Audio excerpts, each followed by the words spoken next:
Et si nous prenions la décision de rendre nos vies plus simples? Si nous commencions à prendre du plaisir en faisant beaucoup plus, mais avec moins de ressources? Si retourner à l'essentiel devenait pour chacun d'entre nous un objectif? Je m'appelle Lionel Clément et depuis une dizaine d'années, j'ai décidé de mener une vie plus simple, plus en adéquation avec mes valeurs.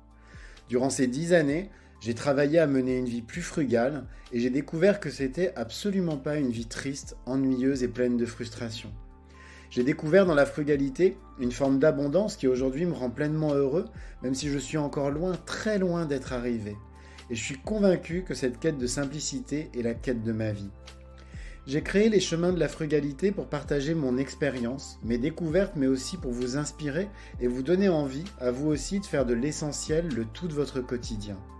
Je vous souhaite de passer un excellent moment avec moi sur ces chemins qui, au final, ne nous mènent qu'à nous-mêmes.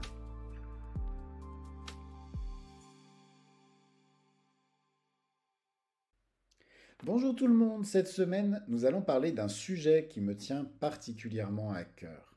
Nous allons parler d'alimentation.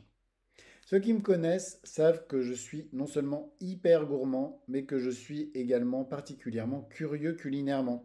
J'aime découvrir plein de cultures culinaires, mais aussi d'autres manières de m'alimenter, comme par exemple l'alimentation végétale, qui est aujourd'hui un objectif vers lequel je tends. Mais nous reviendrons sur ce sujet dans d'autres épisodes, ça n'est pas l'objet de cette semaine. Néanmoins, même si j'adore manger, j'ai aussi conscience qu'une grande partie du gaspillage alimentaire, je rappelle que 40% de la production alimentaire mondiale termine à la poubelle, donc une grande partie de ce gaspillage est générée par nos poubelles, puisque nous sommes responsables, nous consommateurs, de 33% de ce gaspillage, soit quasiment un tiers. Pourquoi? Parce que nous achetons plus de nourriture que nous sommes capables d'en consommer, tout simplement. Et même si la grande distribution a une part de responsabilité, je pense qu'il est bon de regarder les choses en face. Si on achète trop et qu'on gaspille, c'est nous qui en sommes les tout premiers responsables. C'est pour cette raison que cette semaine, je vous propose d'effectuer un défi batch cooking. Le batch cooking, c'est une méthode qui est née à New York dans les années 2000 et qui va vous aider à reprendre la main sur vos achats alimentaires. À la base, ça a été conçu pour gagner du temps. Et donc, le batch cooking, ça consiste à fabriquer en une seule fois, donc un seul batch, tous les repas qu'on va manger dans la semaine. Grâce à cette méthode, vous pouvez donc manger des repas maison, sains, tous les jours de la semaine, mais sans passer des heures à cuisiner. Vous avez en fait qu'à faire réchauffer le plat que vous avez planifié. Mais au-delà de gagner du temps, cette méthode, elle présente plein d'autres avantages, notamment quand on décide d'adopter un mode de vie un petit peu plus frugal. Le tout premier avantage du batch cooking, il est d'abord économique. Comme vous allez planifier vos repas à l'avance, je vous rassure, je vais vous expliquer en détail cette semaine comment planifier vos repas, et bien vous achetez, lorsque vous faites vos courses, uniquement les ingrédients nécessaires à la fabrication de vos repas. Bref, vous allez économiser beaucoup d'argent parce que vous faites plus vos courses, en gros, au petit bonheur la chance, en vous laissant tenter par tout ce que vous voyez dans les rayons. Le deuxième avantage du batch cooking, il est écologique. Et c'est clairement une conséquence du premier avantage. Comme vous savez exactement ce dont vous avez besoin, eh ben vous limitez très fortement et voire vous éliminez complètement toute forme de gaspillage alimentaire. Et vous verrez qu'en achetant vos aliments en vrac, par exemple, eh ben vous allez même pouvoir prendre exactement la quantité de chaque aliment dont vous avez besoin. Et puis enfin, le troisième avantage du batch cooking, c'est que c'est super bon pour la santé. En fait, le fait de prévoir à l'avance ce que vous mangez, ça va vous permettre de prendre conscience des quantités de nourriture que vous ingurgitez.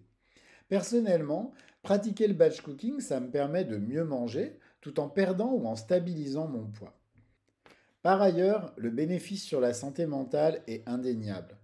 C'est fou comme se libérer la tête de la question de ce qu'on va manger, ça fait du bien.